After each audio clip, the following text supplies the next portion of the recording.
नमस्कार मेरे विद्यार्थियों, आपकी मंगल कामना के साथ और मैं आपकी हिंदी विषय की हिंदी अध्यापिका आपका हिंदी की ई कक्षा में हार्दिक स्वागत करती हूँ। विद्यार्थियों, आज हम कक्षा 7वीं में विषय हिंदी में पाठ्यपुस्तक ज्ञान सागर से पाठ गणेशोत्सव इस पाठ का तीसरा भाग अध्ययन करने वाले हैं। इस पाठ के प्रथम और द्वितीय भाग में हमने अध्ययन किए थे कि गणेश चतुर्थी को विनायक चतुर्थी भी कहते हैं। छोटी बड़ी देखने में सुंदर कलापूर्ण मूर्तियाँ बाजार में रखी गई हैं, लेकिन इनमें भी महाराष्ट्र के पेन नामक जगह के कारीगरों द्वारा बनाई हुई मूर्तियाँ बहुत ही खूबसूरत और आकर्षक दिखाई दे रही है। मूर्ति लेने के बाद वह लकड़ी के रंगीन पटरे पर रखी गई। घर के बड़े व्यक्ति ने स्वयं अपने हाथ में पटरा ले लिया और बच्चे मंजीरे घड़ियाल बजाने का काम बच्चों को दे दिया गया।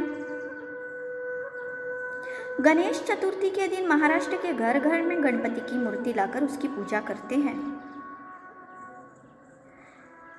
गणपति की मूर्ति छोटी हो या बड़ी, लेकिन स्वरूप तो एक ही होता है। चावल के आटे में गुड़, गोला, मेवा, इलायची आदि भरकर बनाए हुए मोदक का थाल रखा जाता है और पास ही में गणपति का वाहन चूहा भी है। यह मूर्ति घर में कितने दिन रखी जाए, यह उस घर की परंपरा पर निर्भर है। आइए आगे। लगभग हर मोहल्ले में सार्वजनिक गणपति की भी स्थापना की जाती है। यह गणपति बहुत ही बड़े होते हैं आकार में। कई बार तो इन गणपति की ऊंचाई 20-25 फीट तक होती है। गणेशोत्सव सार्वजनिक रूप से मनाने की जो प्रथा चली आ रही है, वह लोकमान्य बाल गंगाधर तिलक के जमाने से शुरू हुई है, परंतु गणेश पूजा भारत में बहुत प्राचीन काल से चली आ रही है या प्रचलित है। हाँ, और एक बात, गणपति शैव परिवार का एक प्रमुख देवता माना जाता है। शरीर मनुष्य का और सिर हाथी का, ऐसा उनका रूप, ऐसी उनकी आकृति। इस संबंध में लोगों में प्रचलित और शिव पुराण में बताई हुई कथा इस प्रकार है। आइए, किस तरह से गणेश का जो शरीर है वह मानव का और सिर हाथी का हुआ, इस संबंध में एक कथा से परिचित होते हैं।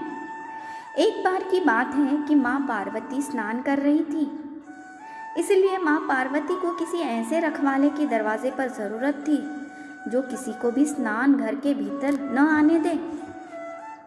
पर उस समय वहाँ कोई नहीं था, इसीलिए माँ पार्वती ने मिट्टी का एक मानव बनाया, उसकी मूर्ति बनाई। उस मूर्ति को सजीव किया, अर्थात उसमें प्राण डाल दिए और उसी को दरवाजे के पास खड़ा कर दिया रखवाले के रूप में। थोड़ी देर बाद स्वयं शंकर जी भी वहाँ आए, परंतु उस द्वार रक्षक ने उन्हें भी रोक दिया। अब शंकर जी को क्रोध आ गया। गुस्से में उन्होंने उस मिट्टी के बने मानव का सिर काट डाला। पार्वती जब स्नान करके आती है और यह देखती है तो उन्हें बहुत ही दुख होता है। उनका दुख दूर करने के लिए शंकर जी ने इंद्र के हाथी इरावत का सिर लाकर उनके शरीर में लगा दिया और वही गणपति है। गणपति को विघ्न नाशक अर्थात बाधाओं का हरण करने वाला, बुद्धि प्रदान करने वाला माना जाता है और कोई भी कार्य ठीक तरह से पूर्ण हो, इसीलिए किसी भी शुभ कार्य का जब शुभारंभ किया जाता है तो भगवान गणेश की गणपति की मूर्ति रखकर उसका पूजन करके किसी भी कार्य का शुभारंभ करते हैं। अब इस संबंध में एक कथा प्रचलित है। एक बार सभी देव देवता शिव और पार्वती के दर्शन करने कैलाश पर्वत पर आए। वहाँ उन्होंने शिव पार्वती को अमृत से बनाया हुआ एक अद्भुत अनोखा मोदक भेंट किया। शिव पार्वती के दोनों पुत्र कौन, गणेश और कार्तिकेय, उस समय वहाँ खेल रहे थे। विद्यार्थियों, इस पाठ का तीसरा भाग मैं यहीं पे समाप्त करती हूँ। आइए गृहपाठ। गणपति को किसका देवता माना गया है? प्रत्येक कार्य से पहले उनका पूजन क्यों किया जाता है? गणपति को शैव परिवार का प्रमुख देवता माना जाता है और किसी भी कार्य का प्रारंभ या शुभ शुभारंभ करने से पूर्व गणपति की पूजा की जाती है कि कोई भी कार्य ठीक से पूरा हो जाए, अर्थात प्रारंभ में गणपति का पूजन किया जाता है। और क्यों किया जाता है, इसका उत्तर हम इस पाठ के चौथे भाग में पूर्ण करेंगे। इसी पाठ के चौथे भाग के साथ मैं आपसे पुनः मिलने आती हूँ।